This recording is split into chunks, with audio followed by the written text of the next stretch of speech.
Vegas does it again, guys. Despite two quarterbacks still on the board, along with two tempting cornerbacks, Joey Porter Jr., Deonte Banks, the Vikings were odds-on favorite to take a wide receiver before the night began, and sure enough, they pulled the trigger on USC's Jordan Addison. Luke Inman, along with Luke Braun, at Luke Braun NFL, Sam Ekstrom, co-host of the Ron Johnson Show, at Sam Ekstrom NFL. Guys, plenty to tap into. It was a wild and crazy round one leading up to the Vikings draft. Per usual, we see it every year. I want to break it all down, including the Vikings going wide receiver over quarterbacks and surpassing another shocker to still see Hendon Hooker and Will Levis on the board as we speak. Before we get into it all, real quick reminder, this episode is brought to you by FanDuel Sportsbook, official sportsbook partner of Locked On. Make every moment more. Visit FanDuel.com/LockedOn today to get started. All right, guys, don't get me wrong. This kid's an absolute stud. You don't win the Biletnikoff Award for nation's best wideout on accident, right? Extremely polished route runner, savvy technician in and outside of his breaks. I think he steps in and replaces Adam Thielen immediately as the wide receiver two in this offense. And I think this pick was more for Justin Jefferson, honestly, than it was for anyone else. This is going to force defenses kind of pick their poison. It's going to give Kirk at least one mismatch somewhere on the field every play between J.J. Hawkinson, K.J. Osborne, and now Jordan Addison. You got to wonder, though, and here's my question, does any of it matter without a quarterback for the future? I mean, I'm sure Kwesi's going to be judged for good or bad, passing on Will Levis, passing on Hendon Hooker when we look back in the not-so-distant future. And for me, too, little side note, slightly disappointing not to see him trade down with so many great players on the board when we saw Jacksonville was able to do the same just one pick later, twice, in fact. No quarterback, no trade down. Vikes go chalk. They get a wide receiver in round one. Let's start with you, Luke Braun. Just your quick first impressions on the 23rd overall pick, Jordan Addison.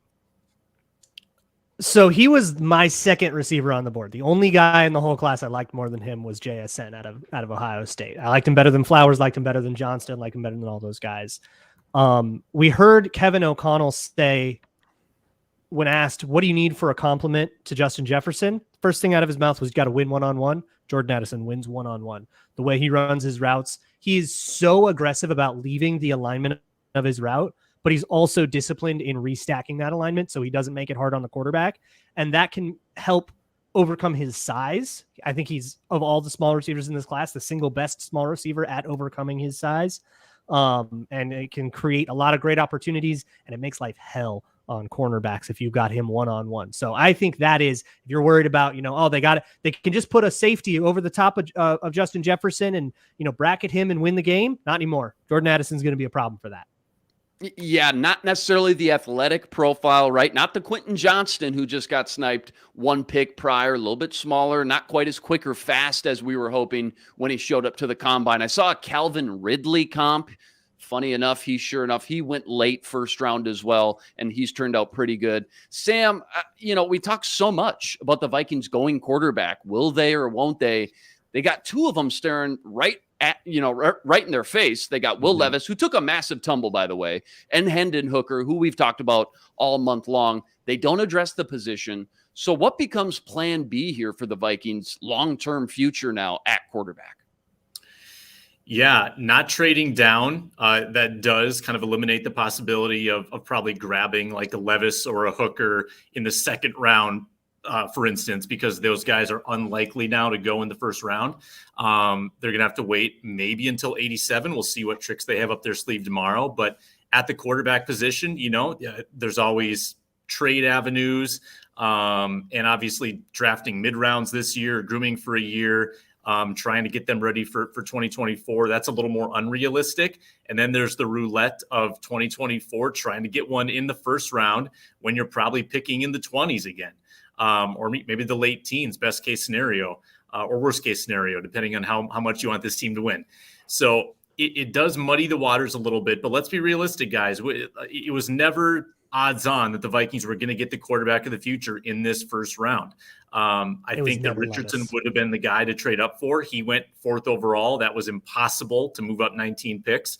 So I think the biggest disappointment is not the player. It's just that they didn't get to trade down. And I don't know what broadcast you guys were watching, but it seemed on the ABC feed that there was clearly conversation in that war room. Kwesi was working the phones. It was a very kind of somber atmosphere almost as they waited to see if a deal could be done. It looked like there was some frustration, and clearly it didn't get done. So the Vikings pick at 23, and now we wait to see if they can pick again before 87.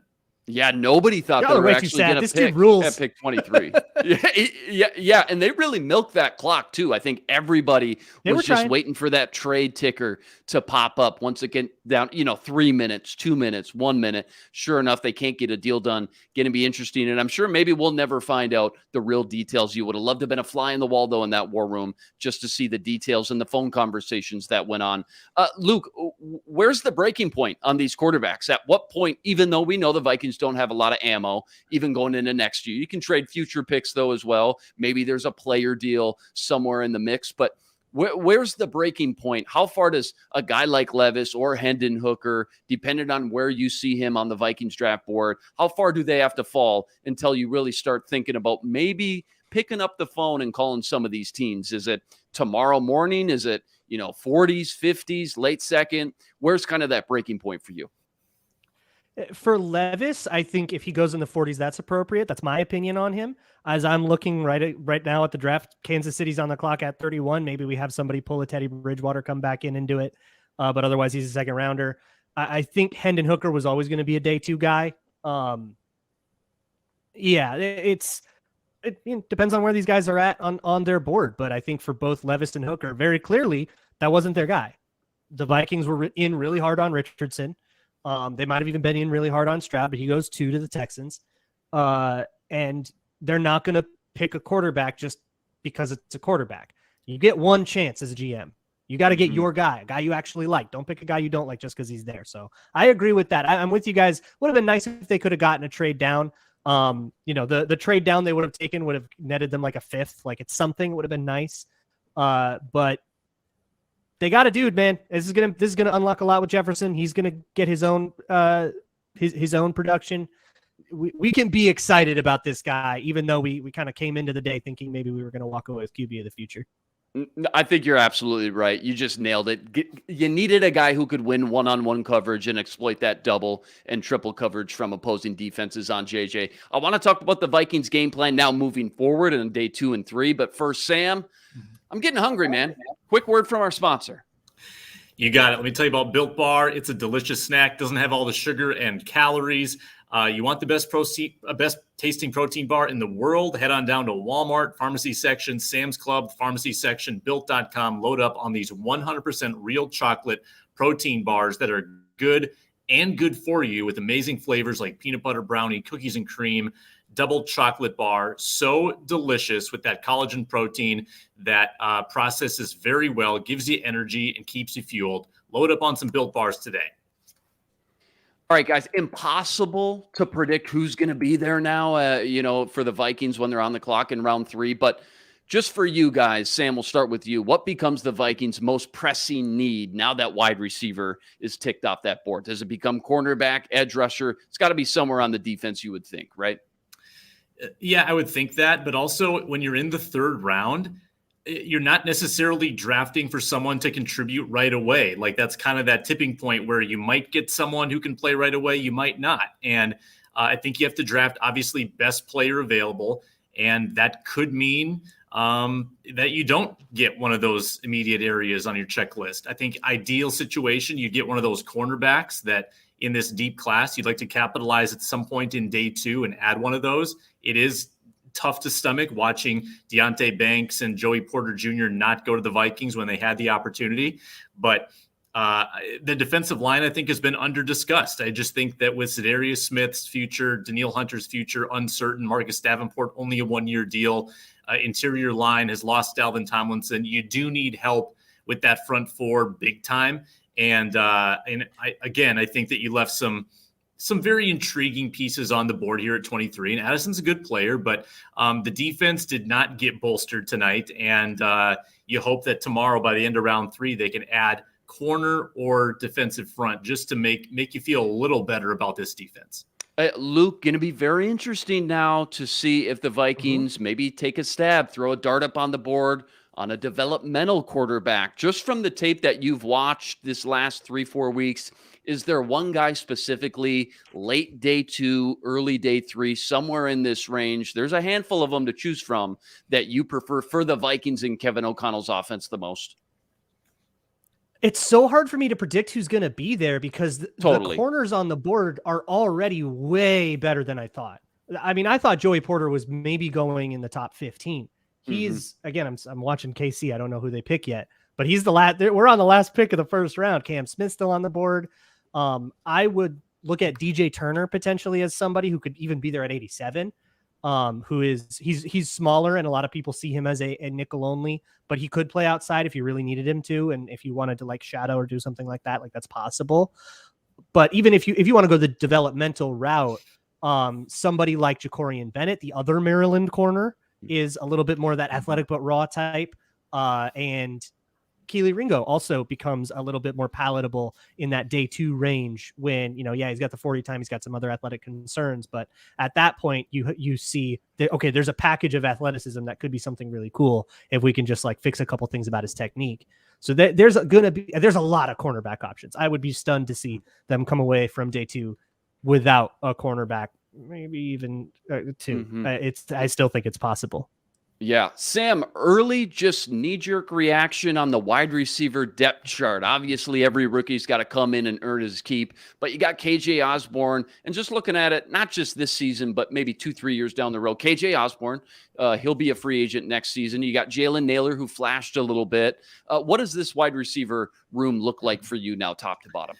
Yeah, well, it's funny because we talked about this earlier on the Rankum show, Luke, when the Vikings drafted Randy Moss. They had 2 great wide receivers in the building. They didn't care. They saw the talent. They drafted him, and now he's a Hall of Famer. I'm not saying that Jordan Addison is Randy Moss at all, but you can't limit yourself just to say, well, we like our 2 receivers. Let's not add a third. It is a little bit contrarian to their offseason, which was based around getting a little heavier, keeping a fullback, adding a big blocking tight end, and seemingly going in a different direction offensively. Now you've got a first-round pick. You are compelled to play more probably in some 3 wide receiver sets. So I'm not sure which direction KOC will go with that. But down the road, Luke, you brought this up. It does give you insurance if you can't re-sign KJ Osborne.